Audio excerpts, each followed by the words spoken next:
Después de varios años, después del asesinato de su hermano más conocido como alias Doble Cero, Mauricio García, Antonio García, el hermano mayor de la familia García, de varios hermanos, decide romper su silencio, decide dar la cara y hablar sobre lo que significó la conformación, el funcionamiento y la estructura del bloque metro de las Autodefensas Unidas de Colombia.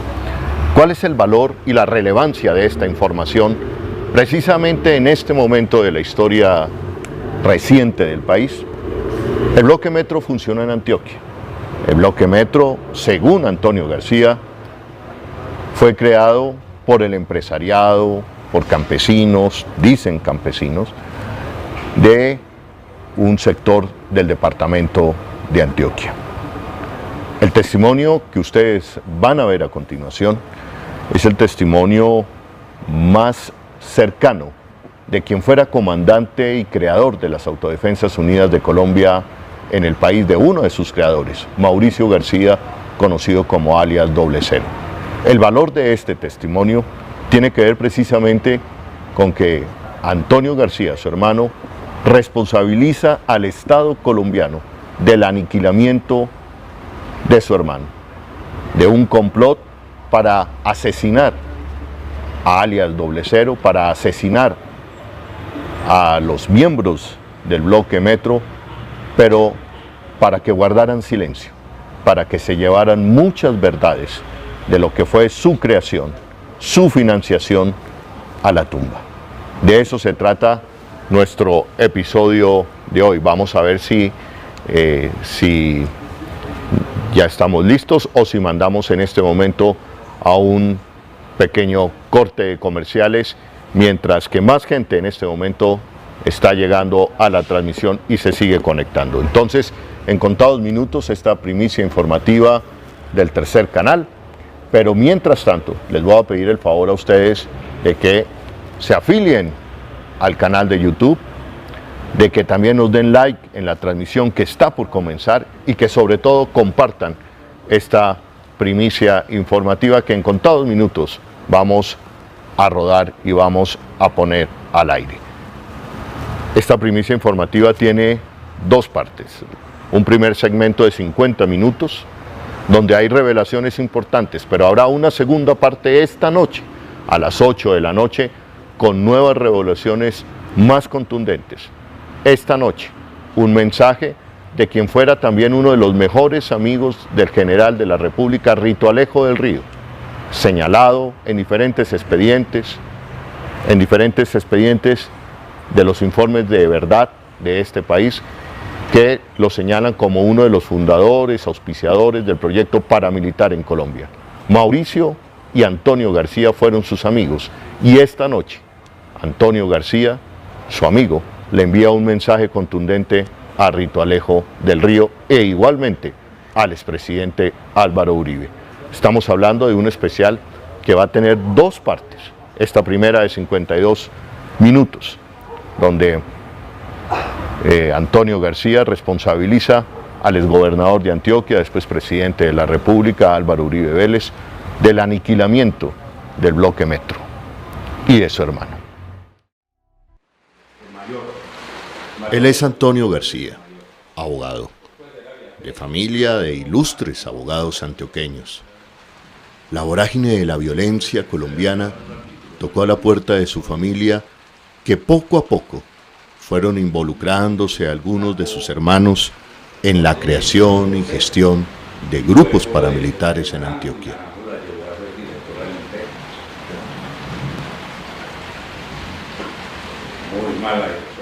Antonio García es hermano de Mauricio García, más conocido como alias Doble Cero, fundador de las Autodefensas Unidas de Colombia, comandante del bloque paramilitar del bloque metro.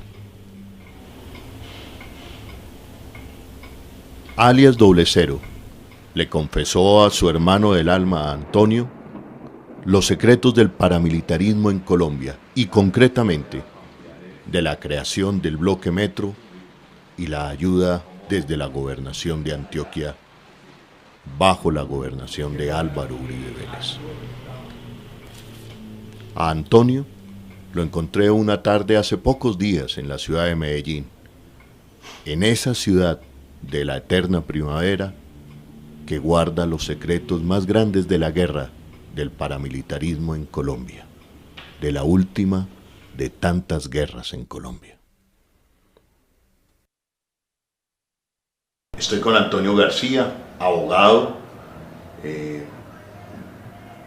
que en algún momento de su vida estuvo muy cercano a la creación y fundación del bloque Metro de los paramilitares. Es hermano del comandante, del que fuera comandante, legendario comandante del bloque Metro de las autodefensas o de los paramilitares, más conocido como Doble Cero. Y hoy ha decidido hablar para que el país conozca la verdad, con un aporte de él a la verdad. Pero voy a dejar que sea Antonio quien se presente, quien nos diga por qué ha tomado esta decisión. Y como siempre, y nuevamente Antonio, gracias por creer en mi trabajo, por confiarme este testimonio, y también yo tengo que decirte y reconocer gracias por el trabajo que has hecho también por la paz de Colombia y por la verdad de Colombia. Bienvenido, Antonio. Muchas gracias, Holman. Sí, en realidad mi interés fundamental ha sido los últimos años aportar un granito de arena para lograr la reconciliación en Colombia, como un homenaje a las víctimas de lo que fue conocido como el bloque Metro, y como lo dijiste ahora, de mi hermano, que era mi hermano del alma, pero fue su comandante y fue un gran victimario en este conflicto. Y finalmente tuve la oportunidad de acompañarlo en el último empuje que tuvo ese bloque como tal, después de que lo aniquilaron, ayudarlo a negociar o a acompañarlo en el tema de negociación que tuvo con el gobierno de los Estados Unidos de América, con algunos representantes de ese gobierno, y en esa época pues tuve oportunidad de conversar largo y tendido durante varios días con él sobre todo el transcurso de este bloque.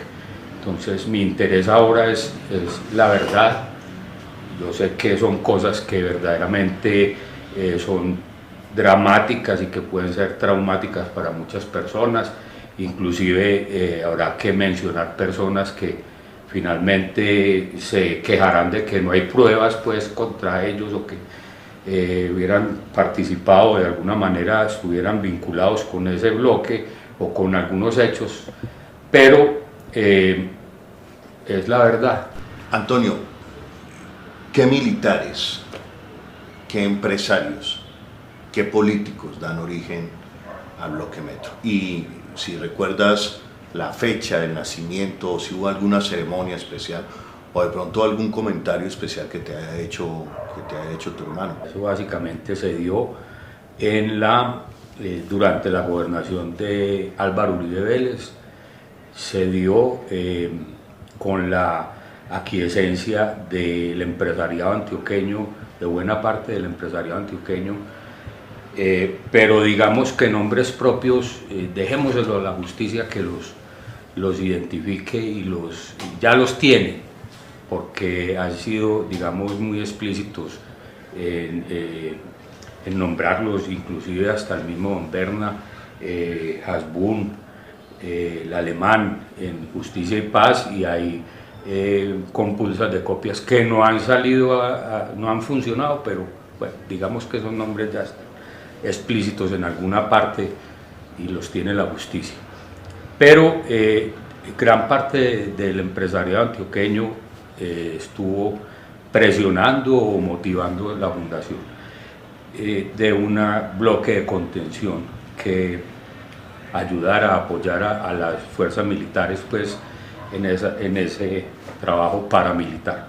Un momento importante o una persona importante en esto, y es Pedro Juan Moreno, que era el secretario de gobierno de la gobernación de Antioquia en ese entonces, que era una persona extremadamente vinculada a estos movimientos, extremadamente vinculada a Carlos Castaño, extremadamente amigo de todos los jefes comandantes paramilitares, y se reunía con ellos tanto en Cristales, en el campamento de mi hermano, como en las fincas que tenía Carlos Castaño, o en Medellín. Inclusive entiendo que en la misma gobernación de Antioquia llegaron a reunir, como lo dijo en alguna oportunidad, creo que te lo digo a ti.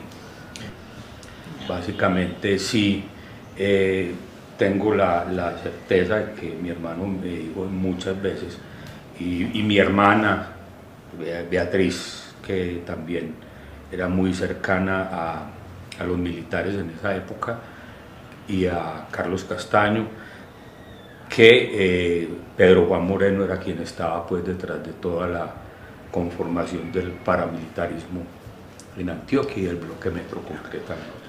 La gobernación de Antioquia, bajo la gobernación de Álvaro Uribe Vélez, es el mayor impulsor de las convivir. Es decir, de lo que en su tiempo Naciones Unidas denunció como el involucramiento de civiles en la confrontación armada, y la historia demostró que fue y es así. Y para ese momento la mano derecha de Álvaro Uribe Vélez en la gobernación era Pedro Juan Moreno. Antonio, Pedro Juan Moreno se reunía con su hermano, siendo ya su hermano comandante del bloque metro, y todavía Álvaro Uribe Vélez gobernador de Antioquia en este boom de las convivir. Mira, yo lo vi reunido 2 veces en mi casa, con la casa de mi madre, con mi hermano. Mi hermano en esa época no estoy seguro que fuera comandante del bloque metro, pero sí era una persona de mucha trayectoria y de mucha importancia dentro de las autodefensas campesinas de Córdoba y Urabá. Él fue prácticamente su fundador, y él prácticamente al lado de Carlos Castaño y de Vicente Castaño y de Fidel Castaño las estructuró militarmente.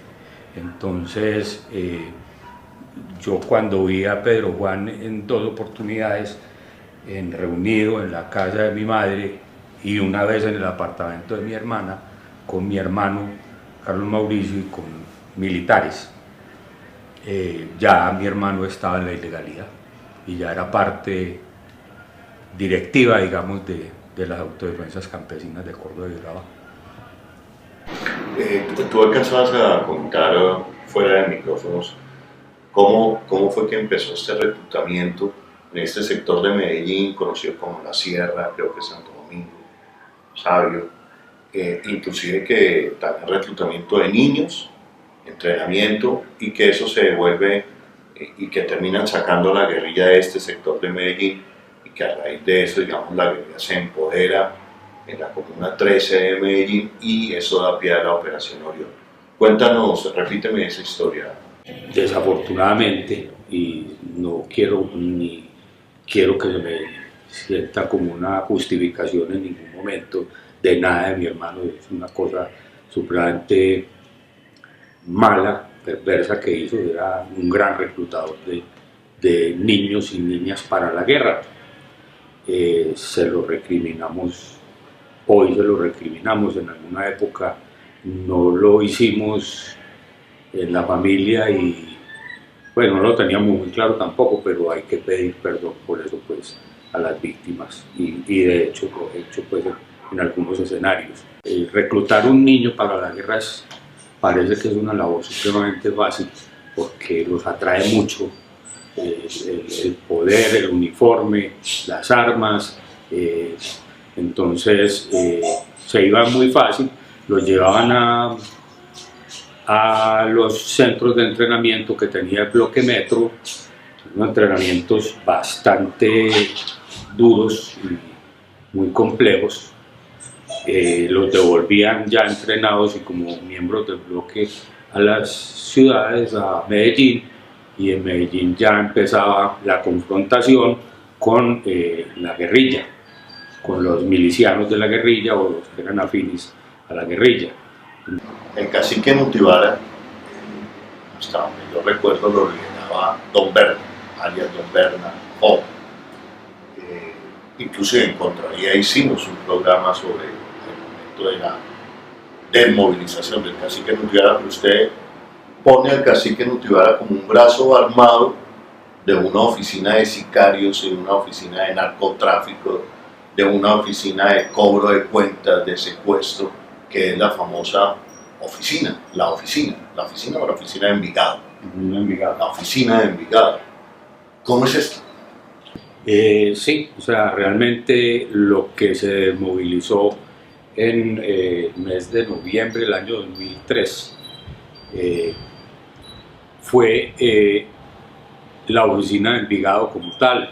Realmente lo que se llevó allá fueron unas personas que posaron de comandantes, pero que realmente eran parte integrante de esa oficina, y un montón de gente que reclutaron en las esquinas, en los barrios, en todas partes, que realmente pues no tenían ninguna preparación militar ni habían sido parte de esa estructura armada, de esa oficina, pero que los hicieron posar allá como gente del bloque Cacique Nutibara.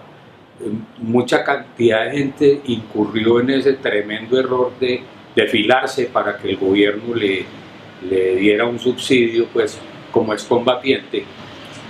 Inclusive en el oriente antioqueño también se dio eso con la desmovilización del famoso bloqueo desde Granada, que era también parte de la estructura de Don Berna, pues quien se estaba realmente desmovilizando ahí, y un montón de personas que fueron filadas para efectos de la desmovilización. En muchas partes encuentra gente que no consigue trabajo. La única fuente de empleo que tiene por allá es Empresas Públicas de Medellín o ISA, en términos reales, y llegan allá, presentan su hoja de vida y finalmente llegan a la conclusión, cuando le hacen el análisis de seguridad, que fueron integrantes del bloque Cacique Nutibara o que fueron integrantes del bloque Héroes de Granada, y seguramente ahora también los que van allá que han sido desmovilizados de las FARC.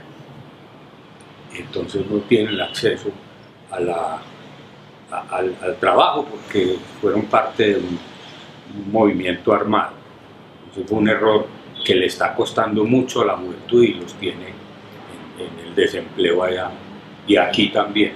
Tratando de sintetizar, el bloque Cacique Nutibara no era sino la oficina de Envigado. Eran reconocidos delincuentes. Obviamente estaba Don Berna, estaba Danielito, estaba Job, estaba otro muchacho que era como del nivel de Danielito, Rogelio, que ahora está en Estados Unidos en su proceso de reconciliación con el gobierno de Estados Unidos. Y llegamos al punto en que el bloque Cacique Nutibara, o para usted me corregirá, la oficina de Envigado, entra en guerra con el bloque Metro de las autodefensas que dirigía su hermano, y hasta donde tengo entendido es lo que le termina costando la vida a su hermano. ¿Por qué la guerra entre el bloque Metro y el bloque Cacique Nutibara? Esa guerra se originó en el tema del control de la ciudad de Medellín. La oficina de Envigado, pues territorialmente, digamos, abarcaba todo el Valle de Aburrá y otras regiones del oriente cercano, y concretamente pues Medellín, y entonces el hecho de que hubiera llegado en un momento determinado un bloque de paramilitar o autodefensa en esa zona, pues obviamente de alguna manera desequilibraba el poder y los, digamos, desmejoraba frente al tema de cómo iban a manejar ellos sus brazos delincuenciales dentro de toda esa región. Entonces ahí empezaron a matarse comandantes, a matarse miembros, y eso fue escalando el conflicto hasta que llegó un momento en que intervinieron los hermanos Castaño, y cuando intervino los hermanos Castaño, que llegaron a la conclusión que quedaba Medellín, digamos, o el Valle de Aburrá, dividido en dos. Uno era la región oriental y otro era la región occidental. La región oriental la controlaba Amberna, la región occidental la controlaba Doble Cero, pero al interior de la oficina o del bloque Cacique Nutibara no estuvieron de acuerdo con esa solución, porque de todas maneras ya tenían intereses creados muy grandes dentro de la zona occidental, en la zona oriental, perdón, y entonces digamos que siguió la guerra. Esa guerra tuvo bajas muy importantes, muy sensibles para los comandantes. Entiendo que un hermano de don Berna fue asesinado por miembros del bloque Metro, varios comandantes del bloque Metro fueron asesinados por gente de don Berna, secuestraron señoras, esposas de los miembros del bloque Metro, y del bloque se volvió una cosa inmanejable. Entonces los Castaño trataron de intervenir, pero las diferencias eran irreconciliables alrededor del tema propiamente del narcotráfico, porque Doble Cero en un momento determinado rechazaba que las autodefensas se narcotizaran, porque decía que perdían su naturaleza antisubversiva y se iban a volver simplemente cuidadores de laboratorios y de rutas, lo cual pasó. Volvamos al enfrentamiento entre el bloque Cacique Nutibara y el bloque. Pero sí te quería aclarar algo, Holman, y es que pues la donbernabilidad como tal era innegable. O sea, el poder que tenía don Berna aquí era total, ¿cierto? Entonces eso también generó mucha discordia y mucho rechazo entre los dos bloques que estaban pugnando, y aunque en esa época ya todavía no se habían desmovilizado y no se hablaba de donbernabilidad, pero el poder de don Berna desde hace muchos años, prácticamente desde la muerte de Pablo Escobar, es innegable en Medellín. Y viene el enfrentamiento, entonces, entre el bloque Cacique Nutibara, concretamente entre don Berna y tu hermano. Sí. ¿Es correcto? Sí. ¿Qué pasó ahí? Ahí hubo pues una guerra muy particular en cuanto a que se dio en el oriente antioqueño básicamente, y en parte del nordeste, un cerco del bloque Metro, un cerco coordinado del ejército, coordinado de la policía, coordinado de bloques paramilitares que estaban en Puerto Berrío, o sea, concretamente gente del bloque Central Bolívar, gente que vino del Bajo Cauca, de Cuco y de Macaco, tropas que se enviaron pues a esa región, e incluso vino gente desde el bloque Calima. Desde el Cauca, desde el Valle. Desde el Valle. Y toda esta agrupación de bloques paramilitares para acabar, aniquilar al bloque Metro. Sí, eso tiene, digamos, que una historia que tiene mucho que ver con el tema de la negociación en Ralito y de una situación que se dio en el momento determinado cuando se comenzó la negociación de las autodefensas en el gobierno presidencial de Álvaro Uribe Vélez en el 2002, a finales del 2002 y el 2003. Se exacerbó esa guerra. Mi hermano se declaró en disidencia con el bloque Metro, o sea, primero no hizo parte estructural de las AUC, sino que él siempre se reconoció como autodefensas campesinas de Córdoba y Urabá, siempre reconoció a su comandante Carlos Castaño, no como comandante de la SAUC, sino como comandante de la JACU. Entonces, cuando se dio la orden, digamos, por parte de los bloques paramilitares de recogerse en zona de distensión para negociar con el gobierno y se fueron a Santa Fe de Ralito en Córdoba, comenzó una presión muy grande para que Doble Cero fuera a esa negociación. Doble Cero no fue a esa negociación, se declaró en disidencia y un desafortunado mensaje también con una masacre muy grande que hubo en San Carlos a principios de diciembre del 2002.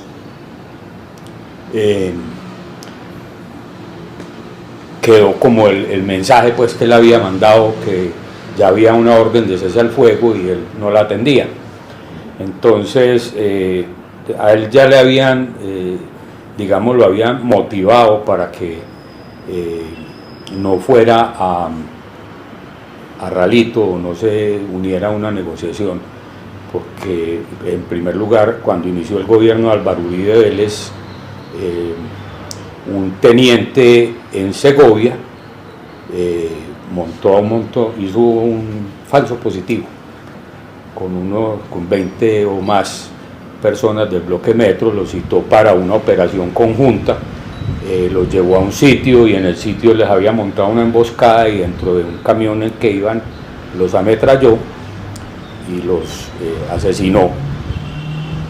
Eso le dio a él, a mi hermano, pues un dolor muy grande de semejante traición, hasta el punto que declaró ya en una página que tenía el bloque Metro en internet, hizo una declaración y decía: esto coincide con el final, o esto marca el final del paramilitarismo del bloque Metro. El bloque Metro seguirá siendo un movimiento de autodefensa campesina, mas no va a servir intereses paramilitares. Entonces, ese mensaje, más el no ir a atender el llamado de Ralito, comenzó una presión muy grande por parte del gobierno nacional en la mesa de Ralito para que los entraran y los llevaran a negociar, y comenzó una presión muy grande también dentro de las autodefensas, porque la solución que encontraron fue atacarlo, o sea, exterminar el bloque Metro. Hubo presión del gobierno de Álvaro Uribe Vélez. Su encargado en la mesa de Santa Fe de Ralito era Luis Carlos Restrepo. Hubo presión de Luis Carlos Restrepo y el expresidiario también, Álvaro Uribe Vélez, para acabar con el bloque Metro. Sí, concretamente hubo una presión muy grande de Luis Carlos Restrepo para que se diera esa situación de primero presionar a Rodrigo para que fuera a la mesa de negociaciones, y segundo, posteriormente, por otra situación que más adelante te voy a comentar o les voy a comentar, para que se acabara el bloque Metro como tal. Álvaro Uribe Vélez, Luis Carlos Restrepo le piden a los demás jefes paramilitares en Santa Fe de Ralito presionar a su hermano, alias Doble Cero, para que se integre a la mesa. Aquí es donde viene mi pregunta. Alias Doble Cero y el bloque Metro no se integra a la mesa de Santa Fe de Ralito porque estaban viendo que eso era más una negociación con el narcotráfico. Obviamente en la negociación de Santa Fe de Ralito había autodefensa como tal, o sea, no así que todos eran narcotraficantes, pero sí había una, digamos, muy importante representación que marcaba la dirección en que se iba a dar esa negociación, y era en solucionar problemas de los narcotraficantes. Mi hermano no quiso esa reunión, no quiso asistir a Ralito, y si hubo una presión de Luis Carlos Restrepo. Si hoy conversas con cualquiera de los comandantes paramilitares que estuvieron en Ralito, te lo va a decir, porque nos lo han dicho a mí, a mi hermano, a mis hermanos, abiertamente la presión del gobierno para traer a la mesa de Ralito primero a su hermano y después para que su hermano saliera del panorama de cualquier manera, fue directamente por Luis Carlos Restrepo.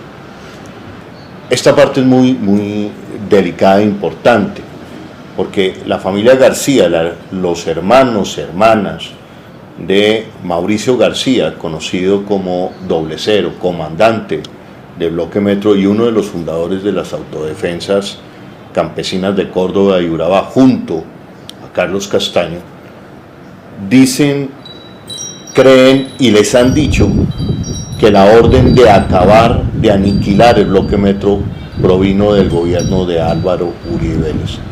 La orden, cuando usted dice acabar el Bloque Metro, ¿a qué se refiere? ¿Hasta dónde? ¿Entregarlos a la justicia o exterminarlos? Hay que hablarlo claramente y francamente, que ese tema, no solo del asesinato de mi hermano, sino de la muerte en combate y fuera de combate de cientos de combatientes del Bloque Metro, fue un crimen de Estado. Y fue un crimen de Estado porque no solamente por la presión que hubo, pues, y que pudo haber llevado finalmente a algunos bloques de autodefensa a buscarlo y asesinarlo y a irse a la guerra con él, sino que de todas maneras desde la misma presidencia de la República en su momento hubo una orden directa de acabar el Bloque Metro.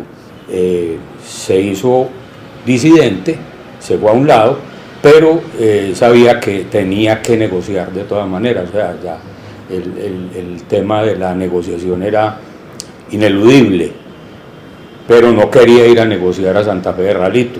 Entonces buscó, a través de una persona muy cercana a él, prácticamente de la familia, que se llamaba Fernando Quijano, que era el administrador de las fincas y la persona de confianza de don Ernesto Garcés Soto, que es un ganadero y cafetero muy importante del país, íntimo amigo de Álvaro Uribe Vélez, que le llevaran un mensaje de parte del Bloque Metro a Álvaro Uribe Vélez. Alias Doble Cero, comandante del Bloque Metro, envía un mensaje al expresidente Álvaro Uribe Vélez, en ese momento presidente, porque no se quiere sentar en una mesa donde considera que es una mesa de negociación con el narcotráfico. Manda un mensaje a través de Ernesto Garcés Soto, conocido empresario antioqueño. ¿Qué pasa? Él le envió el mensaje de don Ernesto, el mensaje lo escribió a tres manos, con la participación de una persona que también fue muy cercana a él en un momento determinado y que le ayudó muchísimo en esa etapa, digamos, final del Bloque Metro. Le envió un mensaje al presidente Uribe. El presidente Ernesto Garcés se lo entregó, un mensaje escrito, lo entregó personalmente a Álvaro Uribe en su oficina, no sé, creo que fue en la finca de Río Negro, y Álvaro Uribe lo leyó, pues obviamente que tendría que entrar como en una puesta en escena más o menos para recrear un poco lo que ocurrió ahí, pero tengo que resumirlo en que lo leyó, lo dobló, siguió hablando con Ernesto, de pronto volvió a coger el papel y lo volvió a leer, agarró el teléfono que tenía a la mano, llamó a una persona, le comunicaron al general Campo, que era el comandante de la policía, que había vuelto, ya había salido de la policía y Uribe lo volvió a llevar. Le comunicaron al general Campo y después de un cruce de algunas palabras le dijo: general Campo, ¿usted se acuerda de este grupo así, así, así, que tienen por allá en el nordeste antioqueño, por donde mi papá tenía la finca? Y el otro le contestó seguramente: sí, la orden expresa la dio en ese momento Álvaro Uribe: hágame el favor y lo sacaba, y le colgó el teléfono y siguió hablando con Ernesto Garcés. Esa fue la respuesta de Uribe a través de Ernesto Garcés. Lo tendrá que confirmar don Ernesto Garcés. Cuando llega esa respuesta de Álvaro Uribe Vélez, ¿cómo es interpretada por su hermano y por ustedes, por la familia? Pues nosotros conocimos la respuesta ya prácticamente después de toda esa situación, inclusive yo pues ya al final de las últimas conversaciones que tuve con mi hermano, que me impresionó mucho, pero obviamente mi hermano entendió que desde la masacre de los muchachos que asesinaron en el camión en Segovia, y desde toda esa presión que se estaba dando en Santa Fe de Ralito y todas estas situaciones que estaban presentando, y la denuncia y la respuesta cortante de Álvaro Uribe frente a eso, de que los acábelos, entendió que había llegado al final pues del bloque metro como tal. Parte de la importancia de esta entrevista es porque se ha dicho que el expresidente Álvaro Uribe Vélez es uno de los fundadores precisamente del bloque metro, y que es el bloque metro lo que termina envolviendo a Álvaro Uribe Vélez, envolviéndolo, digamos, ligándolo con el proyecto paramilitar en Colombia. ¿Tiene que ver esto con el asesinato de su hermano?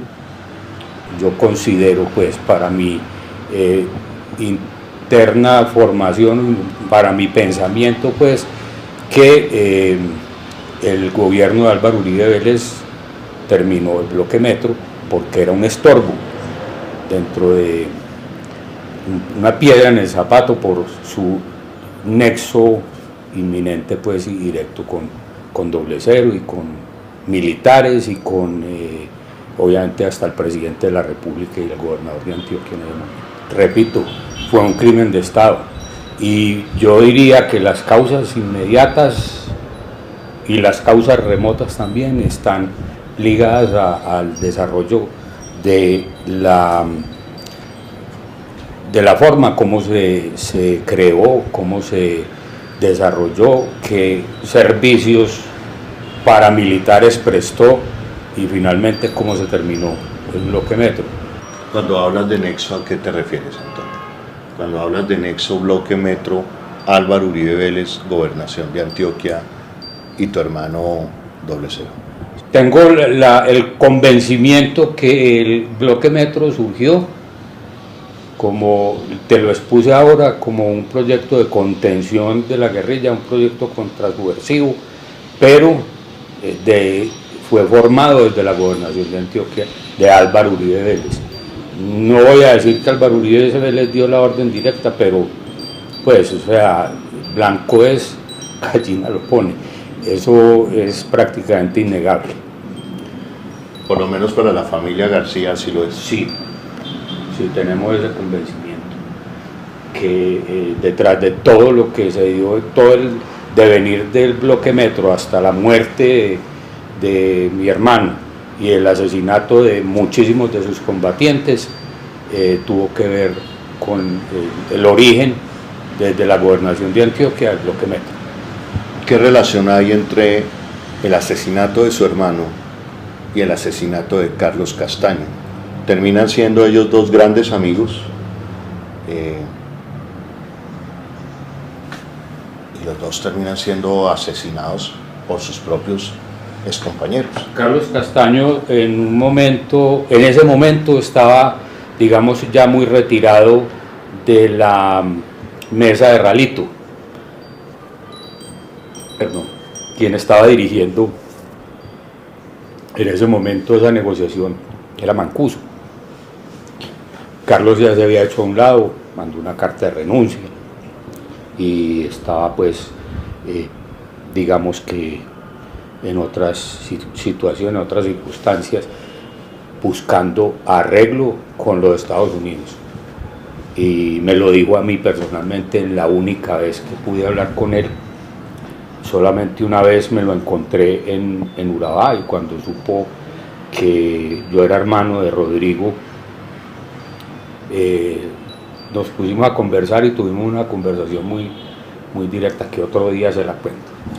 Pero entre las cosas que conversamos es que estaba buscando un acuerdo con los Estados Unidos. Su abogado era Joaquín Pérez, que creo que no lo ha negado y que tiene mucho conocimiento de ese momento concreto de la vida de Carlos Castaño.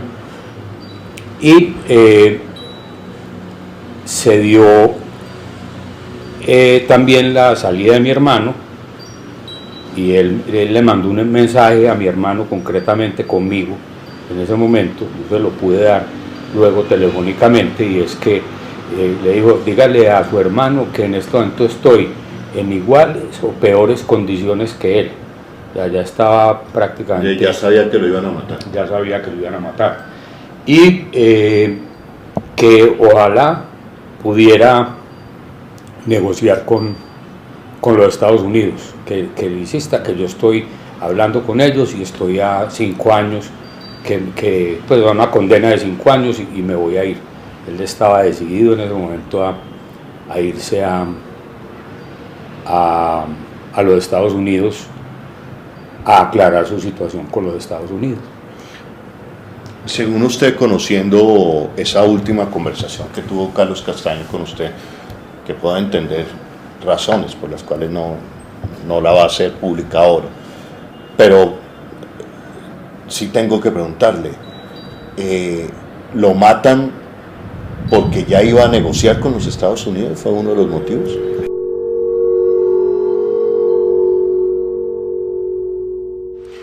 Antonio, para terminar,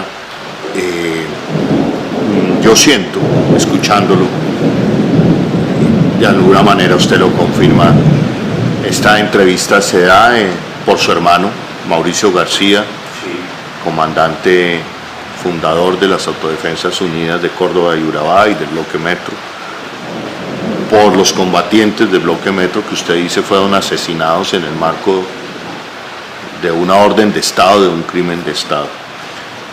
Desde ese punto de vista, y para terminar, Antonio, ¿qué mensaje le envía usted a Álvaro Uribe Vélez?